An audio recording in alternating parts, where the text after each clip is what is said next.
Good evening, ladies and gentlemen. I'm your host, DC, and welcome to the Who Raised Y'all podcast, an open conversation. On this show, we look forward to seeing your comments, but most importantly, we would love to hear any questions you might have on the upcoming topics. So chime in and smash that like button to let us know that you're tuned in. I have a great show for you tonight. We'll be going over some essential weatherizing tips around the house to give some much needed insight into bringing down those costly seasonal power bills. So don't open your oven just yet and turn it on. There's still hope, but that causes a lot of house fires too, so don't do that. But secondly, we're going to get some insider tips from the solar industry with our special guest tonight, Ramsey Ammer of Smart Energy Today. He's going to give us a bunch of different information that you can take to switching to solar or whether or not it's right for you. And last but not least, we're going green for the holidays with some of our favorite energy-saving household items. And by the end of this podcast, I truly hope that we get all 270 of your electrical votes. It's electrical now. I'm done with electoral. Moving on to electrical. I need all the electrical votes I can get because they don't count those. They don't know how to count those.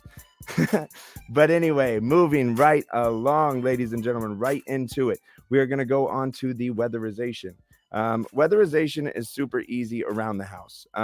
If you have most houses will already have that weather stripping on the sides of the doors, but it's all tattered and furry for some reason. So just get rid of that stuff. And then second, what you're going to want to do is buy some rubberized weatherizing strip for that. You get that weather stripping for it, and that'll stop a bunch of those drafts coming in. Secondly, the other one that you're going to want to look into is the draft stoppers. So if you've ever seen them, they're like little panels that are adhesive. And they go right on the bottom of your doors. They double though, because in the summer, they're great for keeping the AC in, and during the winter, keeping the cold out. They also help prevent getting little bugs or rodents or whatever you're dealing with. They'll keep them out. And then thirdly, we will move on to anything going on with like the window plastic. Like if you have a bunch of air coming in through those window seams, you just put that plastic right over it. It comes with a double-sided tape, right? Super cheap. You can find it on Amazon. I got some for like $9.99, I think it was, and it covered like 14 bay windows, something wild like that. But you just put it on, and then it's not going to look all crappy because you just take a blow dryer to it, and that shrinks it right to the frame of the window. And also a bit of a pro tip for you: having a fire looks great. We all love having fires.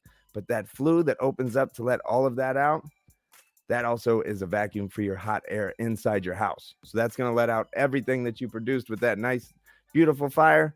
All gone. It's all gone. So make sure to close that after your fire is out.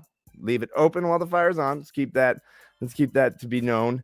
And then also other weatherizing tips that you can take on. Certain states have certain regulations for who they can help out, but most states will have a energy efficient program. The power company will send somebody out, or one of the social services within your community will send someone out, and they will actually tell you what needs to be done at your house, weatherizing wise. I'll say that 5 times fast. And they will send somebody out to actually install it and do it for you. So that's the beautiful part about it. Now, you don't have to pay anything out of pocket, but there are some restrictions on who can receive it and who cannot. But you just have to check your local listings for that to see what's going on. Now, secondly, I told you we were going to talk about some solar energy. And today we have a good friend of mine. He is a solar tech. And he's an energy technician. So what he's going to do is come in and tell you guys a little bit more. So everybody, please welcome Mr. Ramsey Ammer.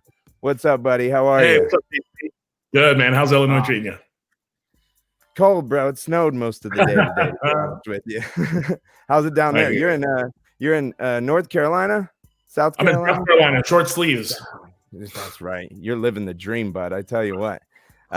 So yeah, I mean, some of the things that I know on my Facebook feed and on my Instagram, I see a lot of advertisements about solar.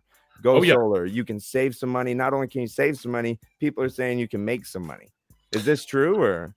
Well, yeah, there are certain facets of it that are true. Some are not. There's a lot of misinformation that's out there. First and foremost, I work for a national company. I work with Smart Energy Today. We've been in the business for 13 years. I've been doing solar consults and energy consults now for quite some time. and a lot of misinformation out there. I think that especially like whenever you have like a lot of government assistance, a lot of programs that are out there taking advantage of all of these rebates, tax credits. Sure. A lot of information gets mixed up. But, yeah. Especially when they're giving away free money. Everybody's going to be like, when they're giving away free money. Get your money right here. So what do you do technically? Like, so if I were to give you a call, and also for all of our viewers, Ramsey's information is listed down at the bottom. He's agreed to take any questions and any other ideas you might have to see whether you're solar ready or not. So tell us a little bit about what you do. So absolutely. So what I essentially do is I provide free consults across the country for people that are interested in trying to save money. At the end of the day, I'm in an industry where we don't have to push anything. It's more of like a pull product and service right now. I'm happy to be able to be financially secure, saving people money and, helping people reach their energy and efficiency goals for their families, but also for their homes as well. Nice. So typically the way that the process works is like I'm able to sit down with you, go over your electrical bill, whether that be a state company or a co-op, because I know in Illinois you have like a couple of different things going on there. We kind of run through your month-to-month bill, try to see how much energy you're using to see if solar would even be an option or if it would be beneficial towards you. Sure. Mm-hmm. Okay. And like, so once you come in, you check all that stuff out. Do you just start drilling holes in the roof and throw panels up? Or not like that? No. Okay. Again, we want to make sure that we're doing things correctly from the start, right? So essentially right now, there's a lot of government programs to help people to push and go towards solar. There's a couple of reasons why. One of the major reasons is that power companies right there, they've fallen behind their quotas for renewable resources on their customer base, which means that they're being fined by state and federal government. So that's why you're having a lot of rate increases in certain cities and states. The other thing is that, sometimes, we see that power companies are not necessarily working correctly. at least in our eyes correctly, I should say. Right. What we have right now, especially during these uncertain times, like with the pandemic, is that a lot of people are staying at home, and there's a lot of strain and cost that comes to operating a grid for that. What that results in is, of course, higher costs for the power companies, which, of course, is going to lead to increasing costs for their consumers. In fact, in most cities, states, and situations for homeowners, the more power they use, the more expensive it comes. Going solar helps alleviate that, so you don't see rate fluctuations, and also ensure that you can lower your month-to-month bill right off the bat and lock it in. The best thing about solar is, of course, there's a finite cutoff. So once essentially you pay off the panels, you're getting free power. And we're able to ensure that the panel payment is actually lower than your month-to-month electrical bill. So you guys are giving us like this Tesla technology, and we're basically paying the same amount we would, but or less. In many cases, less. Wow. Yeah. Great. That's awesome, it just depends on again, it comes down to the home. It comes down to qualifications and everything. Sure. But the problem, and the one thing that I would like to express to your customer base is, your viewer base rather, I say customer base for myself, is that it's tattooed on your brain. Yeah, exactly. Right. Just, you want to make sure that you're doing your homework and you're checking up to see what these companies are about. I'm lucky to say that I work with a company that, again, 13 years in the business, A+ with the BBB. You don't want to take everything that says free. Solar is not free. Right. It's just, in some cases, I would say 50 to 60% of cases, it is beneficial. But I'll tell you, more often than not, I'm saying no to people just because it's not cost effective for them. Sure. But it's all situational. It's just about, sun exposure, how much you're paying for your energy. Are you working with a co-op, or if you're, is your home already efficient or not efficient enough? These are all things that would go into a consult so that you would be able to make the best decision with the options that are given. Awesome. So I know around here we have a lot of farmers that, getting power out to a field or something like that might be an issue for them. Do you work with a lot of different farmers or? Yeah, actually I have. We've done some work in Texas. We've also done some work out here in the upstate, North Carolina and South Carolina. Nice. The good thing about the programs that they have right now is that it actually directly ties in with an electrical company's grid. So it's not the case where you have to have your own backup system, batteries and generators and everything like that, which can, of course, increase a lot of costs, but also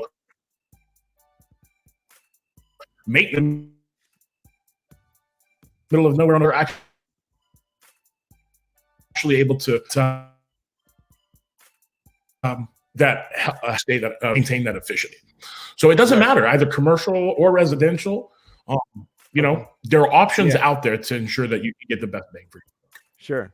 So I lost you there for a bit, but basically, essentially, what you were saying was, you do commercial, you do residential, anything that anybody needs in the vein of solar should hit you up, email. You said you could text or call that phone number that's scrolling at the bottom. And if you guys hit up Ramsey, I've worked with him. I've worked with him so many times, and I promise you that he's not going to steer you wrong, because the best thing that you said was that solar's not free. And I think that's something that's being pushed wide, that solar's free. Solar's free. It's not. Yeah. No, it's just allocating the same funds that you have to something that's going to be more efficient and hopefully less expensive. Of course, I've already put this out there for you, but if any of your listeners, they just want to get an idea, shoot me an email, send me a text, call me or anything like that. I'd be more than happy to just give you a free proposal, and you can actually see what that would look like on your property, on your home. And of course, what that cost would be to you should you choose to do it. Of course, these decisions are up to them, but I'm more than happy to use my resources to help your people kind of get a better idea and navigate the industry. Awesome, man. I appreciate that. Absolutely. I have one last question for you, because we were talking about going green for the holidays. And when we do go green for the holidays, I get kind of geeked out on these things, right? Like solar light bulb. I mean, the LED light bulbs, and like LED Christmas lights. I mean, there's 13-foot snowmen around here that people have inflated in their front yards. It's wild. People but what is your favorite thing that you would say to add in to going green to your household? Sure. So like one thing that I look for is like, it's not about making like really big decisions to try to go green, but helping just reduce your carbon footprint with the assets that you have available. Right. Using less electricity, you would be